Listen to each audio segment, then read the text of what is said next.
ሰላም ጤና ይስጥልን አድማጭ ተመልካቾቻችን ከቶፕ ትንሽ ኔትወርክ ዕለታዊ ዜናዎችን ይዘን ቀርበናል። በቅድሚያም አርዕስቶቹን።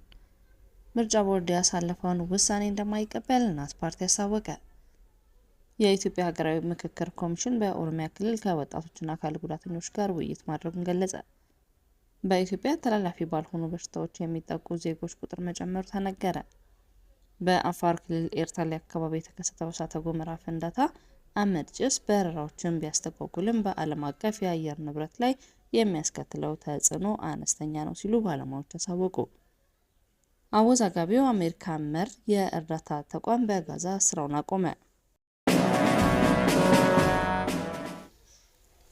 የኢትዮጵያ ሕዝቦች አብዮታዊ ፓርቲ፣ የመላው አንድነት ፓርቲ፣ የአማራ ጊዮናዊ ንቅናቄ፣ አንድ ኢትዮጵያ ዲሞክራሲያዊ ፓርቲና እናት ፓርቲ መስከረም 10 2018 ዓ.ም ትብብር ለኢትዮጵያ አንድነት የሚል ጥምረት መስረታቸው መገለጹ ይታወሳል። የኢትዮጵያ ብሔራዊ ምርጫ ቦርድ ለጥምረቱ ከቀናት በፊት እውቅና ሲሰጥ እናት ፓርቲን ከቅንጅቱ ማገዱን የገለጸ ሲሆን የላዕላይ ምክር ቤት አካላት ቅሬታ ማቅረባቸውን ብሎም የእናት ፓርቲ መተዳደሪያ ደንብ የላዕላይ ምክር ቤት አባላት ቁጥር 36 ሲሆን በቅንጅቱ ውሳኔ የተሳተፉ የላዕላይ ምክር ቤት አባላት 17 ብቻ መሆናቸውን ገልጿል። ስለሆነም እናት ፓርቲ ለቅንጅቱ በላዕላይ ምክር ቤቱ አስወስኖ ሲያቀርብ የቅንጅቱ አባል መሆን ይችላል ሲል ቦርዱ ገልጿል። የኢትዮጵያ ብሔራዊ ምርጫ ቦርድ የሰጠውን ውሳኔ በተመለከተ የፓርቲው አደረጃጀት ዘርፍ ኃላፊ ዶክተር አሰፋ አዳነ በምላሻቸው ከዓመት በፊት የተጀመረው አካሄድ መሆኑን ጠቁመው የፓርቲው የላዕላይ ምክር ቤት አባላት ቁጥር በተለያየ ምክንያት 24 መድረሱን መስከረም 2017 ዓ.ም ማሳወቃቸውን አንስተዋል።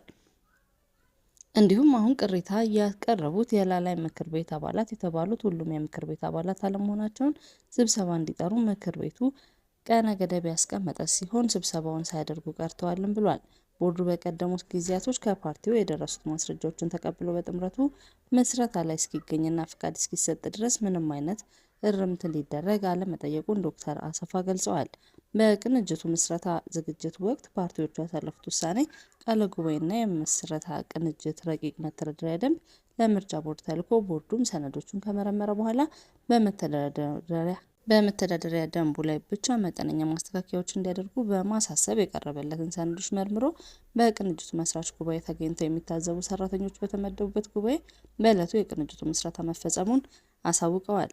ለቅንጅቱ በሚደረጉ ጥረቶች እናት ፓርቲ ሌሎች ፓርቲዎች ያቀረቧቸውን ሰነዶች ማቅረቡን አንስተው እገዳው በተለይም ምርጫ በደረሰበት ወቅት መሆኑ በስራው ላይ መተጓጎል ፈጥሯልም ብለዋል።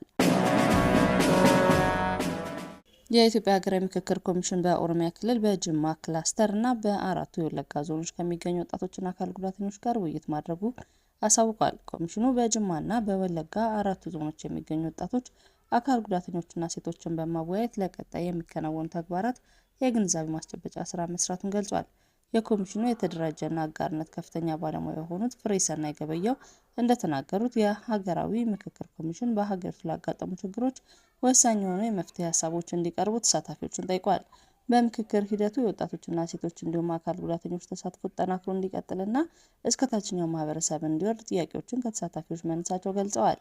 በሀገሪቱ ቀደም ብሎ ላጋጠሙ ችግሮች ዘለቄታዊ መፍትሄ ለመስጠት የሀገራዊ ምክክር ኮሚሽን ወሳኝ ሚና እንዳለው ተወካዮቹ ማንሳታቸውንና ያነሱት ሀሳብም በቀጣይ ለሚካሄደው ጉባኤ ግብዓት በመሆን እንደሚያገለግል ተናግረዋል። በኦሮሚያ ክልል በተደረገው መድረክ 600 ወጣቶችና ሴቶችን እንዲሁም አካል ጉዳተኞች መሳተፋቸውን አንስተው ተወካዮች በሚፈጠሩ አለመግባባቶችና በዋናነት ተጎጂ የሚሆኑት ወጣቶችና ሴቶች እንዲሁም አካል ጉዳተኞች በመሆናቸው በሚፈጠሩ አለመግባባቶችና ግጭቶች በውይይት መፍታት እንዳለባቸው ጠይቀዋል ብሏል።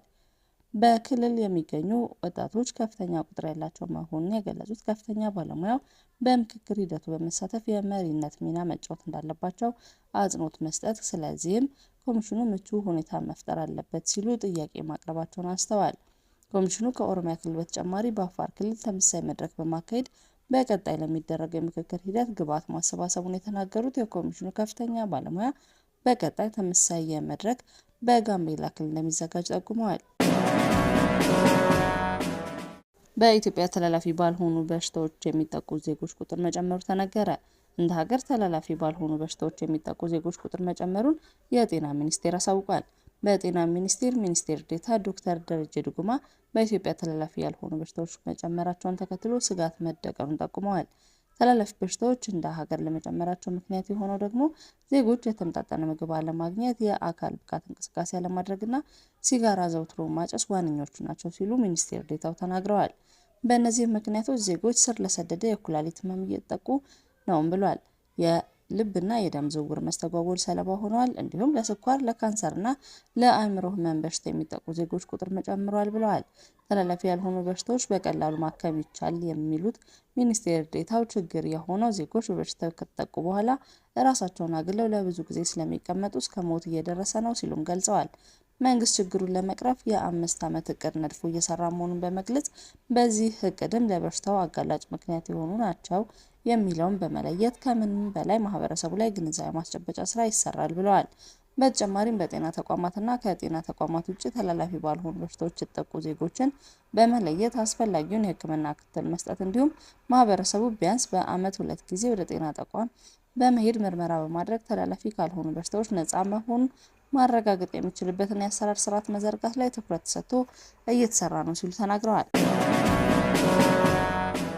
በአፋር ክልል ኤርታሌ አቅራቢያ የተከሰተው እሳተ ገሞራ ፍንዳታ አመድ ጭስ እስከ ህንድ ድረስ ዓለም አቀፍ የበረራ አገልግሎትን ቢያስተጓጉልም በዓለም አቀፍ የአየር ንብረት ላይ የሚያስከትለው ተጽዕኖ እዚህ ግባ የሚባል አለመሆኑን ባለሙያዎች ገለጹ። የኔቸር ኤንድ ፒፕልስ ፋውንዴሽን ባልደረባ የሆኑት የአየር ንብረት ተመራማሪ አሌክሲ ኮክሪያን ለሩሲያ የዜና ወኪል ታስ እንደተናገሩት የእሳተ ገሞራው አመድ ልቀት ወደ ስትራቶስፌር ስላልደረሰ ከፍተኛ የሆነ ቅዝቃዜ ሊያስከትል አይችልም።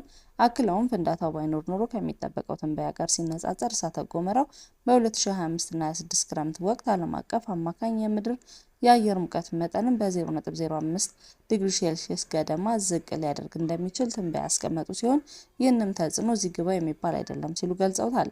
ተመራማሪው በሀሩሩ ክልል ውስጥ ወደ 14 ኪሎ ሜትር ርቀት የሚጠጋ ከፍታ አሁንም በስትራቶስፌር ወይም ዝቅተኛው የከባቢ አየር ንብብር ውስጥ የሚገኝ ሲሆን ወደ ስትራቶስፌር የሚያስገባው ድንበር ደግሞ በዋልታ አካባቢ በጣም ዝቅተኛ መሆኑን አስረድተዋል። አሜሪካና እስራኤል የሚመሩት አወዛጋቢው የጋዛ ሰብአዊ እርዳታ ተቋም ስራ ማቆሙን ገለጸ። ላለፉት 6 ወራት አገልግሎት ሲሰጥ የነበረው ጂኤችኤፍ የተባለው የእርዳታ ተቋም በርካታ ጥያቄዎችን ይነሱበት ነበር። እስራኤልና ሐማስ ተኩስ አቁም ለማድረግ ከተስማሙ በኋላ በጋዛ በ3 የእርዳታ ማከፋፈያ ጣቢያዎች ላይ ስራ አቁሟል። የተባበሩት መንግስታት በዋነኛነት በጋዛ ሰብአዊ እርዳታ ያቀርብ የነበረ ሲሆን ጂኤችኤፍ ስራ ሲጀምር የተባበሩት መንግስታትና ሌሎች ዓለም አቀፍ የተራድኦ ድርጅቶች ተቃውሞ አሰምተዋል። ተቋሙ ከሙያዊ ስነ ምግባር ያፈነገጠ እንዲሁም ደህንነቱ ያልተጠበቀ ነው ሲሉም ተችተውታል። በጂኤችኤፍ የእርዳታ ጣቢያዎች አቅራቢያ ሰብአዊ እርዳታ ሲጠባበቁ የነበሩ በመቶዎች የሚቆጠሩ ፍልስጤማውያን ተገድለዋል። አድማጭ ተመልካቾቻችን ከቶፕ ኒውስ ኔትወርክ ለዕለቱ ያዝናቸው ዜናዎች እነዚህ ነበሩ። መልካም ቆይታ